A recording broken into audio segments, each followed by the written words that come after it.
kenapa kita perlu fahami apa itu ain dan hasad. Okay? Kenapa kita kena faham akan masalah ni. Okay?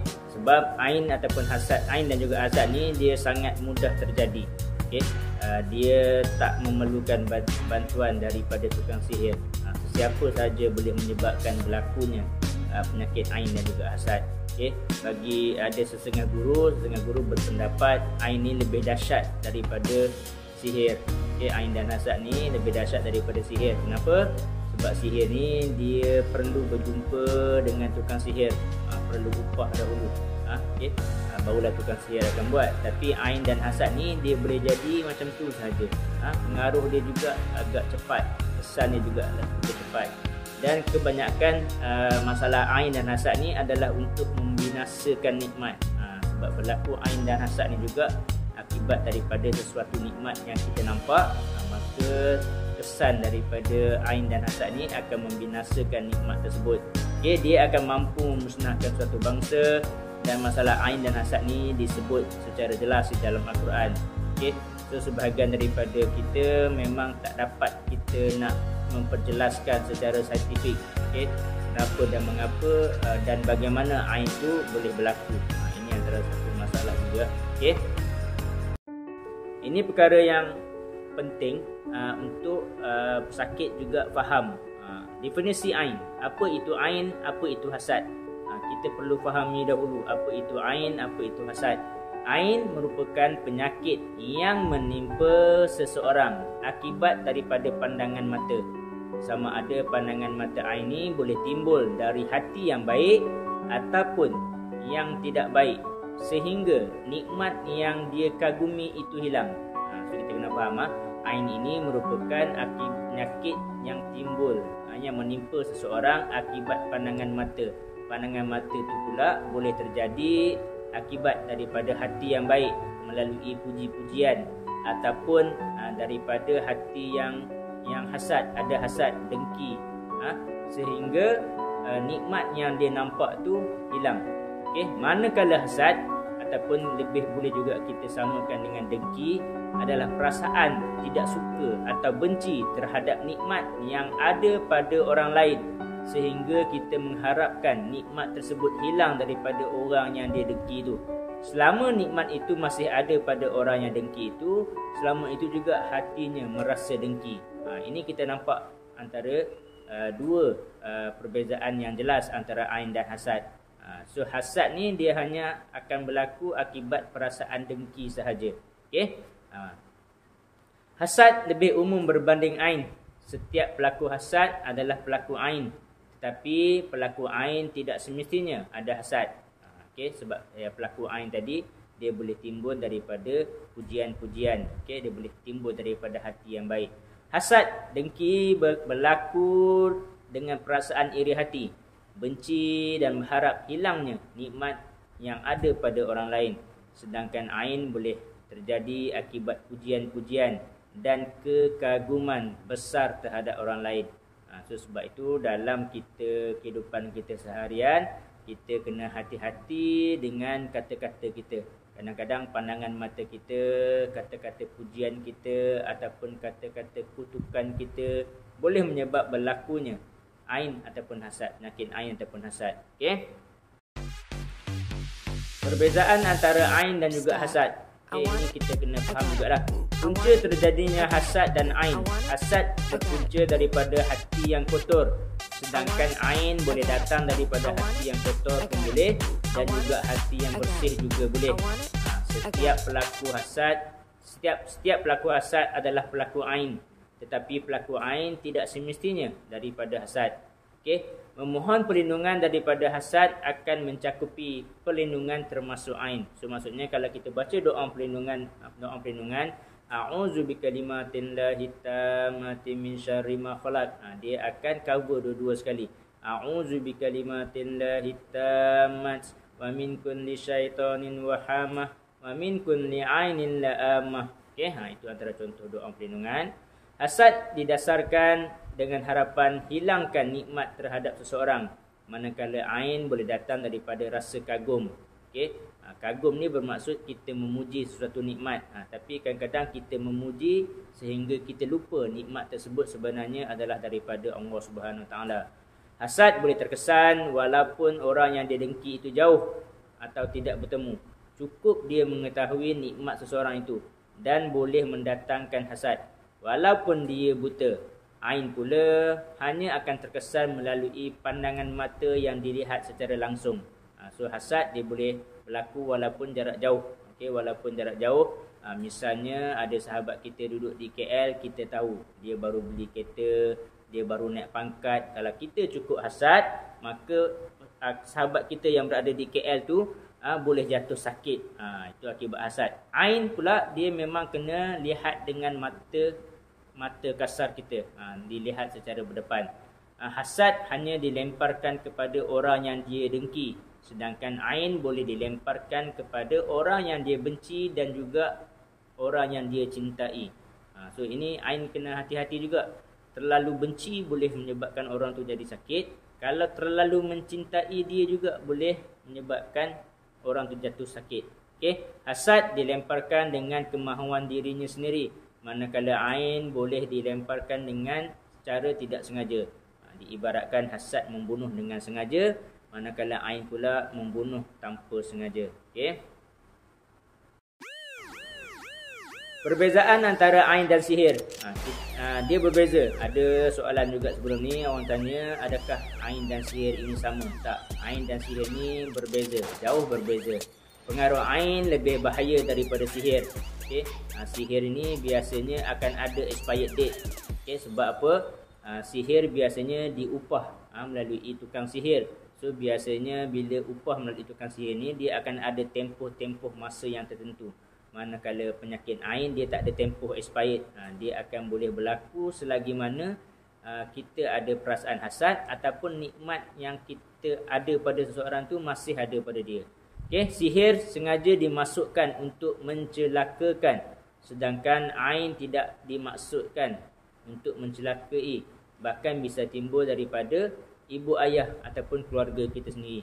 Sihir tidak dilakukan kecuali oleh orang jahat. Sedangkan ain bisa berlaku akibat daripada mata-mata orang yang soleh, orang yang baik juga boleh menyebabkan berlaku ain. Okey, sakit bahayanya al-ain. Okey, daripada Ibnu Abbas, daripada Rasulullah sallallahu alaihi wasallam bersabda, penyakit yang timbul dari pengaruh jahat pandangan mata memang ada. Seandainya ada yang dapat mendahului takdir, tentulah ia pengaruh pandangan mata. Kerana itu apabila kamu disuruh mandi, maka mandilah. Hadis riwayat Muslim. Okey, ini antara juga dalam hadis ini juga memberitahu akan bahayanya ain yang mana boleh mendahului takdir, dan salah satu kaedah rawatan untuk ain apabila disuruh mandi, maka mandilah. Okey, nanti saya akan jelaskan lagi kaedah rawatan. Okey. Okey, kita juga kena fahami ciri-ciri umum, tanda-tanda penyakit ain dan hasad. Okey, ciri-ciri umum ataupun tanda-tanda penyakit ain dan hasad. Okey, antaranya tiba-tiba jatuh. Tiba-tiba jatuh dalam keadaan dia masih sedar apa yang berlaku di sekelilingnya. Okey, kadang-kadang juga ada kes yang dia jatuh kerana kejang ataupun kerasukan. Dia tak sedar apa yang berlaku di sekelilingnya. Sakit juga boleh kerasukan, histeria, kerana tidak tahu apa yang hendak dibuat. Okey, ada juga ciri-ciri lain penyakit ain dan hasad. Tubuh badan merasa sejuk, sakit pada sendi-sendi, tekanan darah menurun hingga sakit kepala. Kedua, tapak kaki merasa sejuk, terasa seperti macam hendak mati, menggigil dan tidak boleh tahan rasa hendak kencing. Okey, tanda lain pula tubuh badan rasa kepanasan, terutama di musim panas. Sifat mengeluh bertambah kesan daripada tubuh badan yang panas. Keadaan tubuh demam, cirit-birit, tekanan darah naik sehingga sakit kepala, tubuh badan panas. Okey, terutama di bahagian hujung kaki atau tangan. Berpeluh terutama di kawasan pinggul dan dahi. Dan kebanyakan kes juga pesakit ain biasanya dia suka nak menyendiri. Dia akan rasa bermalas-malasan dan juga ada banyak kes dia menjadi stres. Orang yang terkena penyakit ain dan hasad ni biasanya akan sering ditimpa penyakit bertubi-tubi. Kejap batuk, kejap demam, kejap sakit dada, kejap darah tinggi, kejap sakit-sakit badan, kejap sakit urat. Biasanya orang yang sakit ain dan hasad ni cepat rasa letih, sakit tubuh badan dia. Dia terasa juga malas, okey. Tubuh badan merasa letih, lemah tanpa sebab. Stres tanpa sebab. Kalau stres sebab kerja lain.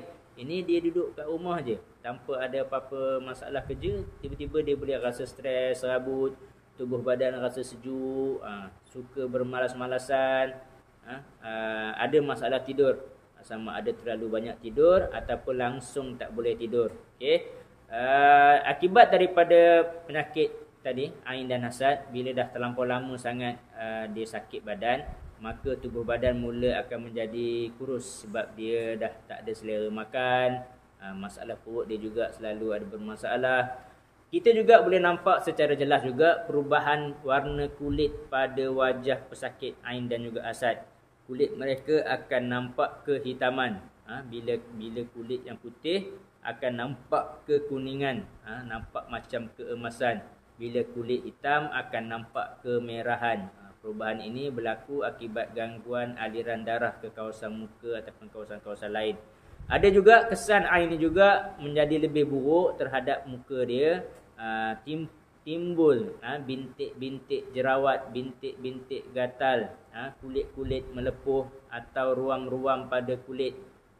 Ini juga ada yang kesan seterusnya, muka pesakit tu menjadi pucat, tubuh badan menjadi semakin lemah akibat nafsu makan kurang hilang. Berlanjutan daripada kesan-kesan di atas, maka penampilan kita pesakit juga semakin berubahlah. Dia menjadi tidak terurus, kusut masai, penampilan dia lebih selekeh. Daripada dulu dia orang yang menjaga penampilan dan sekarang dia menjadi selekeh, kusut dan sebagainya. Ada juga kes-kes penyakit ain ni boleh membawa sehingga kematian. Ada beberapa kes, terutama penyakit-penyakit yang tak dapat didiagnose secara medikal, tiba-tiba boleh berlaku pendarahan, tiba-tiba boleh jadi sesak nafas, tiba-tiba boleh jadi buta, tiba-tiba boleh jadi masalah jantung sehingga boleh membawa kepada kematian.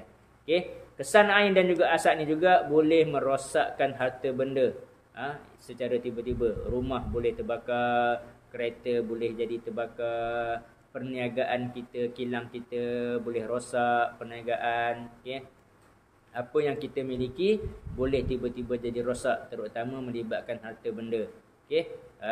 Ada juga kes-kes penyakit ain dan hasad yang menangis tak henti-henti, terutama pada kanak-kanak.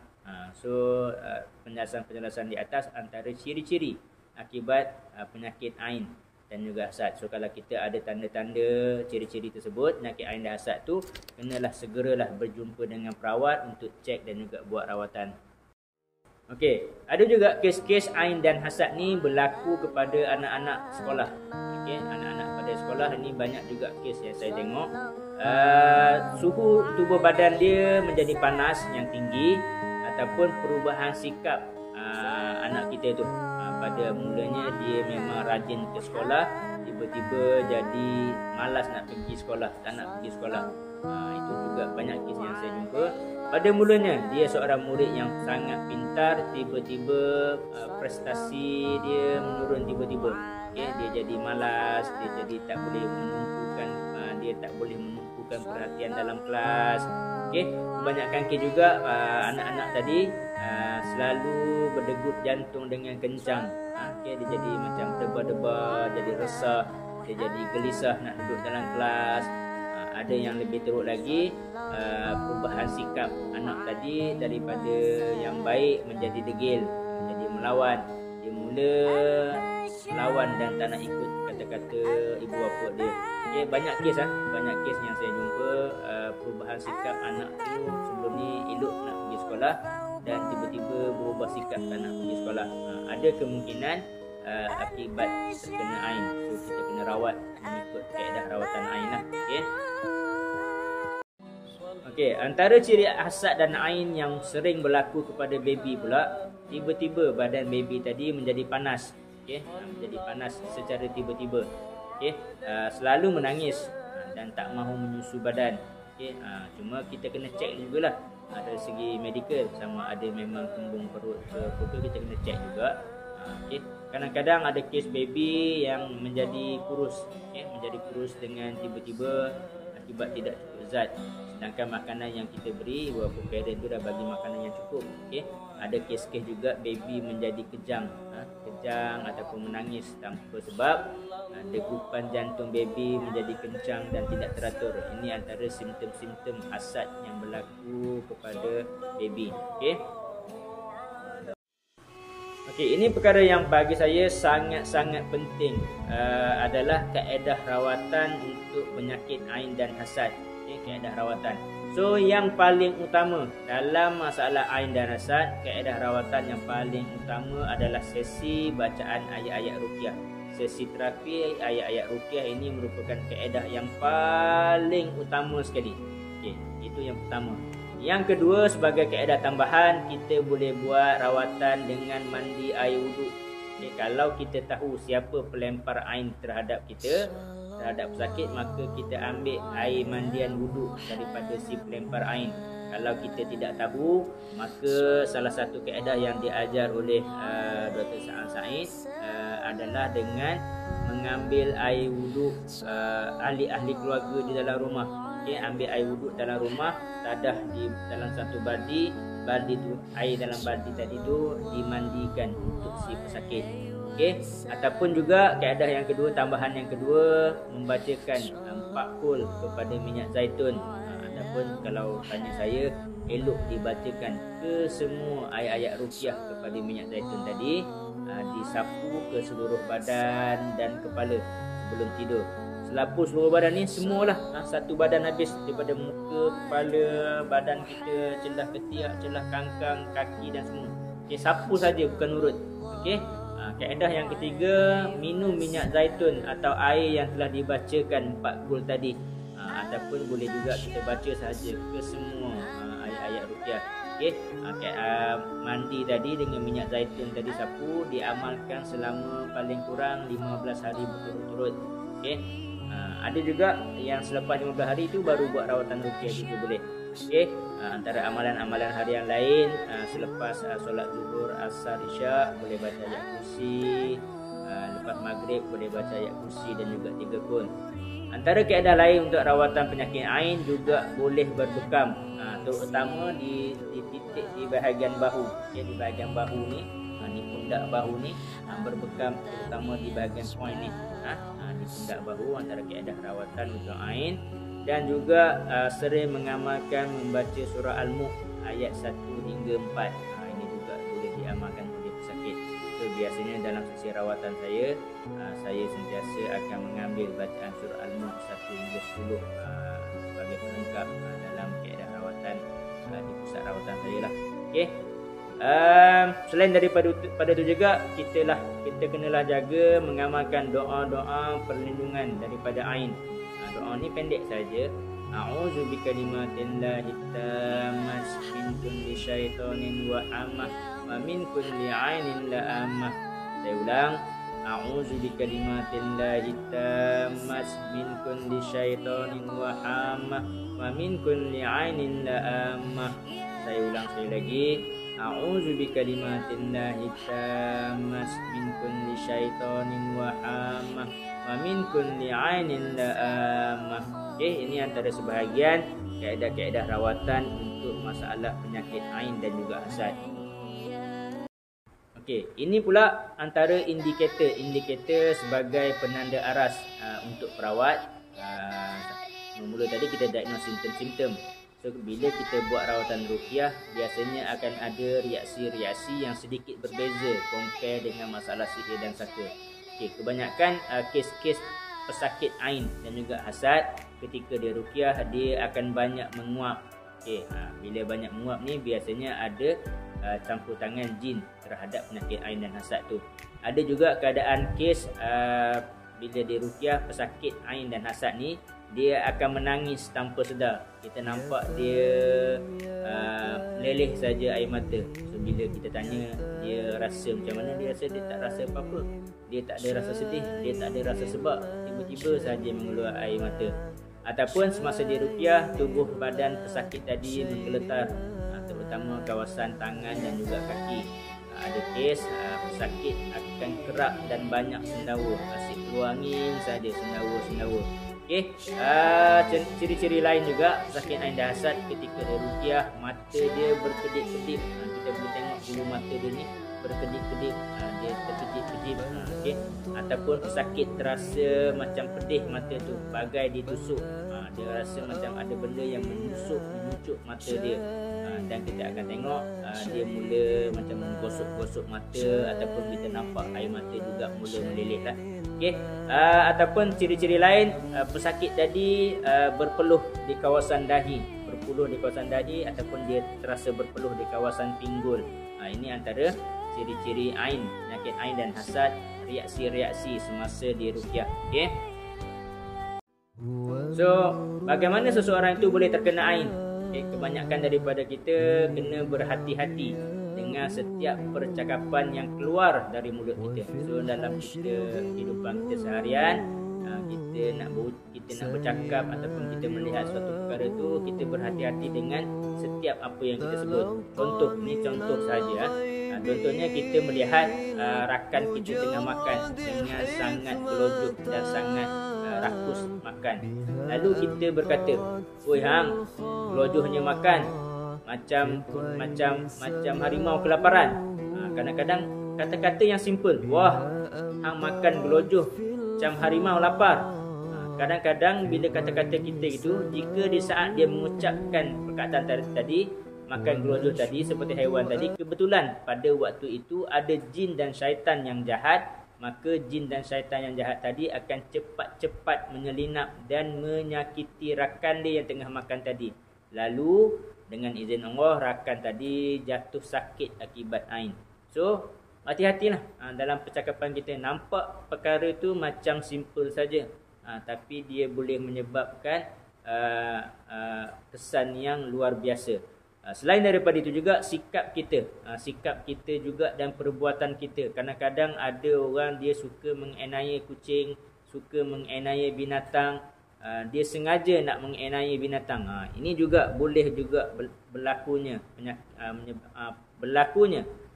penyakit ain, serangan ain daripada haiwan yang kita aniaya tadi, kita seksa tadi. Okey.